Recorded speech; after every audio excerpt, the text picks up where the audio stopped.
जय हिंद।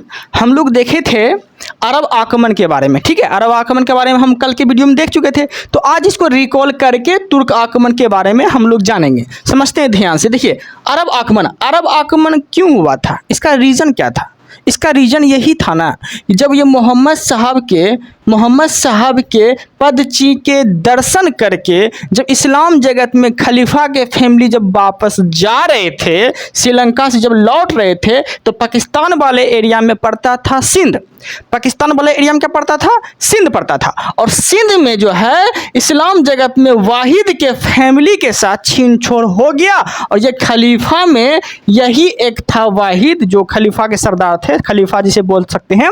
तो इसके फैमिली के साथ जब छीन छाड़ हो गया, इसके साथ भी छीन छाड़ हो गया, तो छीन छाड़ हो जाने के बाद जो है इसके मन में एक विचार चलने लगा कि अब जो है हम आक्रमण करेंगे। सिंध वाले एरिया में मेरे साथ छीन छोड़ हुआ है, हम वहाँ के राजा पे आक्रमण करेंगे, ठीक है, क्योंकि वहाँ के जो भी राजा होगा उसके ऊपर हम आक्रमण करेंगे।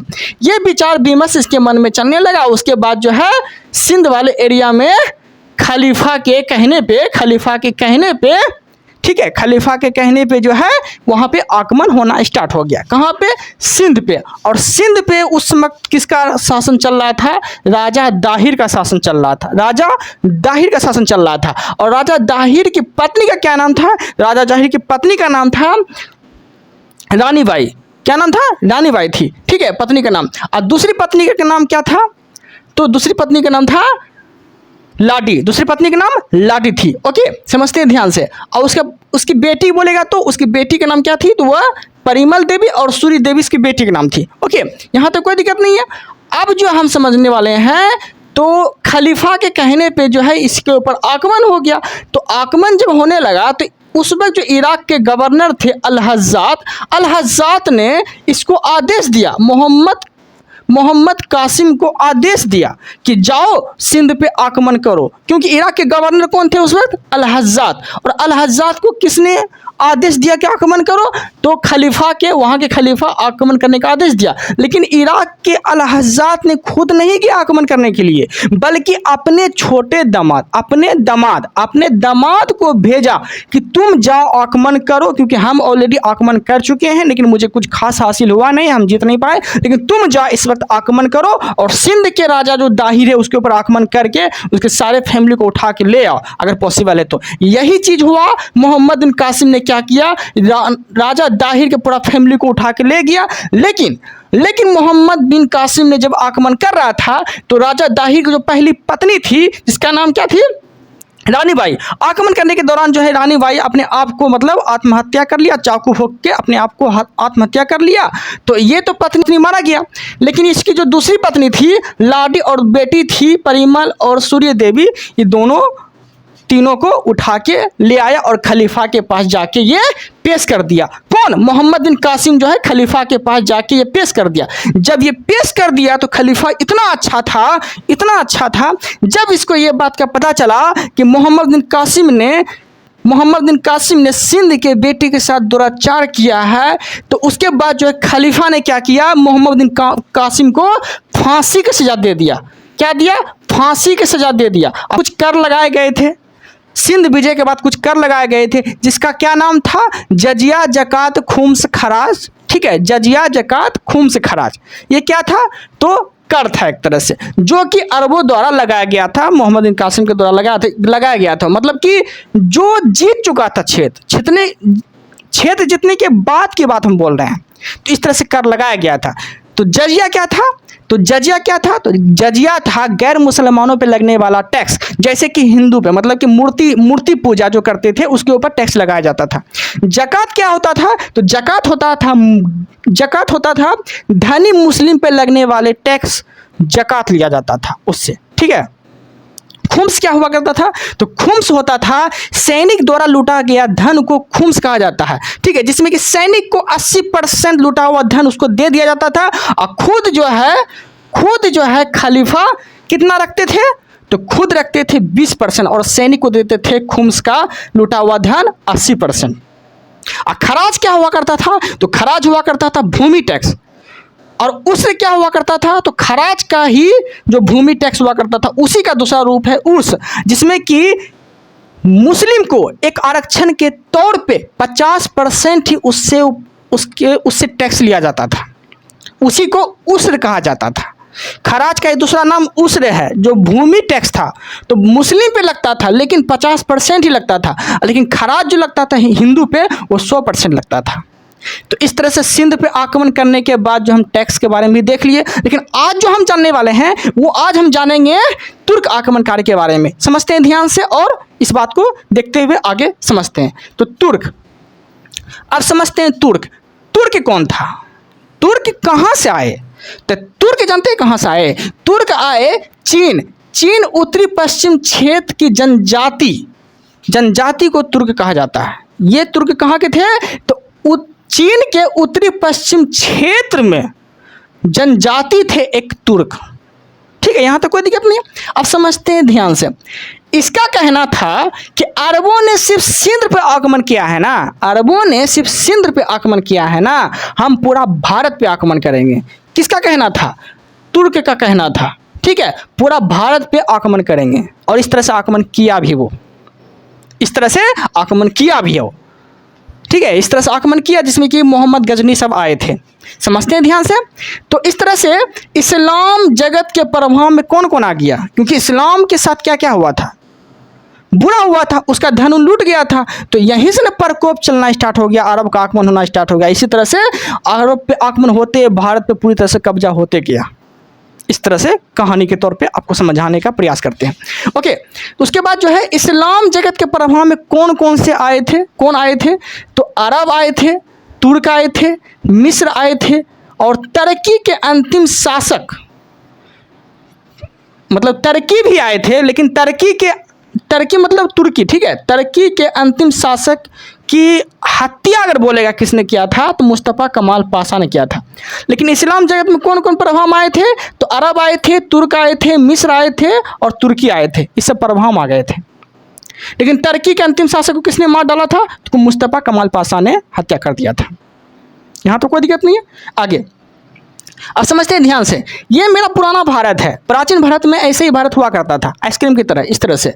ठीक है, पूरा भारत हुआ करता प्राचीन भारत में, जिसमें कि अफगानिस्तान और पाकिस्तान अपना ही एरिया में आता था। पाकिस्तान और अफगानिस्तान भारत वाले एरिया में ही आता था। ठीक है, उसके बाद जो है ये पूरा भारत पड़ता था अपना ही एरिया में। अफगानिस्तान में एक जगह पड़ता था गजनी। अफगानिस्तान में एक जगह पड़ता था गजनी। ठीक है, गजनी पड़ता था। और इसी गजनी नामक जगह में तुर्क आक्रमणकारी का नाम क्या था? अल्पतगीन। यही तुर्क आक्रमणकारी का क्या नाम था? अल्पतगीन। यही गजनी नामक जगह में, जो कि अफगानिस्तान में पड़ता है, गजनी नामक जगह में ये क्या किया? आक्रमण करके गजनी को अपने साम्राज्य में मिला लिया। गजनी को अपने साम्राज्य में मिला लेने के बाद जो है गजनी नामक जगह में यामनी वंश की स्थापना कर दिया। कौन किया यामनी वंश की स्थापना? तो यामनी वंश का जो स्थापना किया था वह किया था अल्पतगीन। अल्पतगीन जो है यामनी वंश की स्थापना कर देता है। यामनी वंश का जब स्थापना कर देता है उसके बाद जो इस तरह से वंशों को वो आगे बढ़ाने का, फिर वो आगे बढ़ाता ही रहता है। मरने के बाद इसका बेटा आता है, इसका बेटा आता है, इसका गुलाम आता है। इस तरह से वंश को आगे बढ़ाते हुए पूरी तरह से, ठीक है, साम्राज्य को जीतते चला जाता है। तो पहले सीक्वेंस देख लेते हैं कि किस तरह से इसके बाद कौन कौन आता है। तो करम क्या है? तो करम है अल्पतगीन। इसके बाद आता है गुलाम, इसका गुलाम जिसका नाम होता है सुबतगीन। अल्पतगीन का गुलाम सुबतगीन। फिर इसका बेटा आता है गजनी, इसका बेटा आता है गजनी। अल्पतगीन जो होता है, अल्पतगीन का जो गुलाम होता है सुबतगीन, ये बाद में छोटी बेटी, इसके छोटी बेटी से शादी कर लेता है। अब बाद में इसका दामाद बन जाता है। कौन? सुबतगीन। और इसी से जन्म, इसी के बेटी से जन्म लेता है गजनी का। इसी की बेटी से जन्म होता है गजनी का, जो कि सुबतगीन का बेटा होता है। ओके, तो समझते हैं ध्यान से अब धीरे धीरे। उसके बाद हम जानते हैं इसकी मृत्यु हो जाने के बाद, मतलब अल्पतगीन की मृत्यु हो जाने के बाद इसका जो गुलाम होता है सुबतगीन, ये फिर राजगद्दी पे बैठ जाता है। ये फिर राजगद्दी पे बैठ जाता है। और इसका अगर कार्यकाल अगर बोलेगा आपसे तो 977 ईस्वी से 997 ईस्वी तक इसका कार्यकाल रहता है। ओके, इसके बाद जो है महमूद गजनी, इसके बाद क्या होता है, महमूद गजनी के समय इस्लाम जगत, महमूद गजनी के समय जो है इस्लाम जगत फिर आगे बढ़ने लगता है। और खलीफा जो होता है इस्लाम जगत में, जो उस समय जो खलीफा होता है गजनी के समय, वो खलीफा का क्या नाम रहता है, तो खलीफा का नाम रहता है अल आदिर बिल्ला। अल आदिर बिल्ला जो होता है वो गजनी के समय खलीफा होता है इस्लाम जगत में, अल आदिर बिल्ला। ठीक है, फिर इसके सामने गजनी शपथ लेता है कि हम अफगानिस्तान में शासन कर रहे हैं, लेकिन अब पूरे भारत पे आक्रमण करेंगे, वर्ष के वर्ष, हर वर्ष जो है पूरे भारत पर आक्रमण करेंगे। ये शपथ लेता है किसके सामने, अपने खलीफा के सामने। और उसका खलीफा का नाम क्या रहता है, उस वक्त जो उसका खलीफा रहता है गजनी के समय, उसका नाम रहता है अल आदिर बिल्ला। और इसी के सामने शपथ लेता है गजनी कि हम तो अभी अफगानिस्तान में शासन कर रहे हैं ना, लेकिन अब पूरे भारत में शासन करेंगे और आक्रमण करेंगे। ठीक है, ये गजनी शपथ लेता है इसी तरह से। और गजनी का कार्यकाल क्या होता है, तो 997 ईस्वी से 1030 ईस्वी तक महमूद गजनवी का कार्यकाल होता है। ठीक है, और इसका एज बोलेगा तो 27 वर्ष की एज में जो है, एज में ये आक्रमण करना स्टार्ट कर देता है। कौन, गजनी जो है आक्रमण करना स्टार्ट कर देता है। यहाँ तो कोई दिक्कत नहीं है। अब समझते हैं ध्यान से। तो पाकिस्तान, ठीक है, पाकिस्तान पार के बीच, मतलब पाकिस्तान और भारत के बीच पड़ता है पंजाब। ठीक है, पाकिस्तान और भारत के बीच पड़ता था उस वक्त पंजाब। ठीक है, और पंजाब वाले एरिया में शाही वंश का शासन होता है। पंजाब वाले एरिया में शाही वंश का शासन होता है। एक्चुअली गजनी कहाँ का था, गजनी कहाँ था, तो गजनी नामक जगह में रहता था वो। तो गजनी से होते हुए, अफगानिस्तान में पड़ता है गजनी से होते हुए पाकिस्तान में प्रवेश किया, पाकिस्तान से होते हुए भारत में प्रवेश करते हुए पंजाब वाले एरिया में आक्रमण कर देता है, पंजाब वाले एरिया में आक्रमण कर देता है। और पंजाब वाले एरिया में किसका शासन रहता है, तो शाही वंश का शासन होता है। और शाही वंश का राजा कौन होता है, तो जयपाल होता है। शाही वंश का राजा कौन होता है, जयपाल होता है। और जयपाल के विरुद्ध ये क्या करता है, आक्रमण कर देता है। कौन, तो महमूद गजनवी जो है जयपाल के विरुद्ध ये आक्रमण कर देता है। जयपाल के विरुद्ध जब आक्रमण कर देता है तो जयपाल फिर क्या करता है,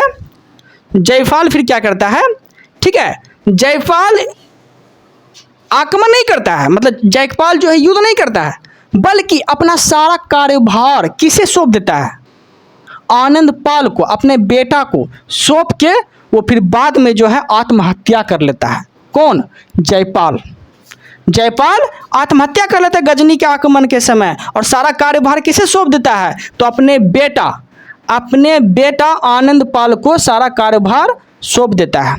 ठीक है, जब जयपाल के विरुद्ध जब आक्रमण करता है महमूद गजनवी, तो पहला युद्ध का क्या नाम होता है, तो पहला युद्ध का नाम होता है बेहिंद का युद्ध। और ये हुआ कब था, 1001 ईस्वी भी देता है और 1000 ईस्वी भी देता है, दोनों याद रखिएगा। ठीक है, तो जयपाल के विरुद्ध जो आक्रमण हुआ था उस युद्ध का क्या नाम था, तो बेहिंद का युद्ध। उस युद्ध का क्या नाम होता है, बेहिंद युद्ध होता है। ठीक है, लेकिन जयपाल क्या होता है, अपने बेटे को आनंद पाल को बागडोर सौंप कर वो बाद में आत्महत्या कर लेता है। ठीक है, उसके बाद जो है अगला साल फिर आक्रमण होता है, किसके विरुद्ध, आनंद पाल के विरुद्ध। फिर आनंद पाल फिर वो हार जाता है, लेकिन दूसरा युद्ध जो होता है उसे बोला जाता है बेहिंद का दूसरा युद्ध। बेहिंद का दूसरा युद्ध गजनी और आनंद पाल के बीच होता है। ओके, यहाँ तक कोई दिक्कत नहीं है। आपसे क्वेश्चन पूछेगा, गजनी के आक्रमण के समय पंजाब का शासक कौन था, तो क्या बोलेंगे, जयपाल। और उसका बेटा क्या नाम था, आनंद पाल। जब पंजाब का शासक जयपाल था, जब गजनी ने आक्रमण किया था, तो उस युद्ध का क्या नाम था, तो क्या बोलेंगे, बेहिंद का युद्ध, प्रथम बेहिंद का युद्ध था। ओके, यहाँ तो कोई दिक्कत नहीं है। अब देखते हैं आगे। अब आगे हम क्या पढ़ने वाले हैं, देखते हैं खलीफा के बारे में। ठीक है, खलीफा का नाम होता है अल आदिल बिल्ला। आदिल बिल्ला जो होता है, जो गजनी के समय रहता है, तो गजनी को ना ये उपाधि भी देता है, गजनी को ये उपाधि भी देता है। कौन, खलीफा अल आदिल बिल्ला फिर गजनी को उपाधि देता है। और उपाधि का क्या नाम होता है, तो पहला जो उपाधि देता है वो उपाधि का नाम होता है यामिनी उद्दौला। गजनी का पहला उपाधि यामिनी उद दौला और दूसरा उपाधि यामिनी उद मिल्ला। यामिनी उद दौला और दूसरा बोलेगा तो यामिनी उद मिल्ला। ये उपाधि गजनी को प्रदान किया जाता है किसके माध्यम से? तो खलीफा के माध्यम से। और खलीफा का नाम क्या रहता है? तो खलीफा का नाम रहता है अल आदिर बिल्ला। उम्मीद है कि आप लोग को अच्छे से समझ में आ रहा होगा। ओके देन, अब समझते हैं आगे। अब गजनी के दरबार में कुछ दरबारी कवि भी रहा करते थे, ठीक है, वो हम देख लेंगे बाद में, फिलहाल यहाँ देखते हैं। गजनी जो पहला शासक था जो सुल्तान की उपाधि धारण किया था, तुर्क में वो पहला शासक था जो सुल्तान की उपाधि धारण करने वाला व्यक्ति कौन था? तो वो कौन था? तो गजनी था। सुल्तान की उपाधि धारण करने वाला व्यक्ति गजनी था। महमूद गजनी भारत पर कितना बार आक्रमण करता है? तो 17 बार आक्रमण करता है। महमूद गजनवी भारत पर 17 बार आक्रमण करता है। और सबसे अगर फेमस आक्रमण बोलेगा तो 1025 ईस्वी में सोमनाथ मंदिर पर आक्रमण जो करता है वो उसका फेमस आक्रमण होता है, ठीक है, वो हम आगे देखने वाले हैं, फिलहाल यहाँ देख लेते हैं। लेकिन महमूद गजनवी जब आक्रमण कर रहा था तो इसका पर्पस क्या था, इसका उद्देश्य क्या था? तो इसका उद्देश्य मात्र एक ही था, धन लूटना। महमूद गजनवी का उद्देश्य था कि मुझे धन लूटना है भारत से। ऐसे ही भारत को सोने की चिड़िया नहीं कहा जाता है। भारत के पास तनिको धन नहीं था। अरब आक्रमण हुआ, फिर तुर्क आक्रमण हुआ, इसी तरह से आक्रमण होते हुए भारत का पूरा अच्छा चीज़ लूट कर चला गया, ठीक है, इस तरह से। ओके, तो इसका जो प्रसिद्ध आक्रमण होता है वो आक्रमण का क्या नाम होता है? तो सोमनाथ मंदिर का आक्रमण होता है जो कि 1025 ईस्वी में होता है। और सोमनाथ मंदिर पड़ता कहाँ है? तो सौराष्ट्र में। सोमनाथ मंदिर कहाँ पड़ता है? सौराष्ट्र में पड़ता है। और सौराष्ट्र कहाँ पड़ता है? तो गुजरात में पड़ता है, ठीक है। और सौराष्ट्र कहाँ पड़ता है? तो गुजरात में पड़ता है, जो कि सोमनाथ मंदिर वहाँ स्थित है। और सोमनाथ मंदिर में किसका पूजा होता है, किस भगवान का पूजा होता है? तो क्या बोलेंगे? तो सोमनाथ मंदिर में जो पूजा होता है वो होता है भगवान शिव का। भगवान शिव की पूजा होती है। ओके, तो आप याद रखिएगा। आक्रमण के समय जब सोमनाथ मंदिर पर आक्रमण हो रहा था, गजनवी जब आक्रमण कर रहा था सोमनाथ मंदिर पे, तो उस समय वहाँ का शासक कौन था? गुजरात में शासक कौन था उस वक्त? तो उस समय जो शासक था उस शासक का नाम था भीम प्रथम। उस शासक का नाम क्या था? भीम प्रथम था, ठीक है। अब समझते हैं ध्यान से।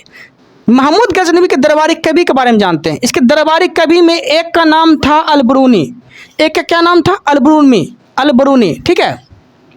और अलबरूनी जो था ये अरबी लेखक था। अलबरूनी क्या था? तो ये अरबी लेखक था। और जब ये महमूद गजनवी जब आक्रमण कर रहा था तो साथ में ये भी भारत आया था। तो बोलेगा कि गजनवी के साथ भारत आने वाला कवि कौन था? तो क्या बोलेंगे? अलबरूनी, जो भारत आया था गजनवी के साथ, याद रखिएगा, ठीक है। ये बात बोला गया है कि गजनी के साथ ये भारत आया था, ठीक है। अलबरूनी की पुस्तक बोलेगा आपसे तो क्या बोलेंगे? तो इसकी 2 पुस्तक है, किताबुल हिंद और तहकीके हिंद। किताबुल हिंद और तहकीके हिंद के लेखक बोलेगा तो क्या बोलेंगे? तो अलबरूनी था। ओके, उम्मीद है कि आप लोग को टोटल कंटेंट और अच्छे से समझ में आ गया होगा। थोड़ा सा भी कंटेंट अच्छा लगा है तो चैनल को सब्सक्राइब कर लीजिएगा। Thank you, thanks for watching.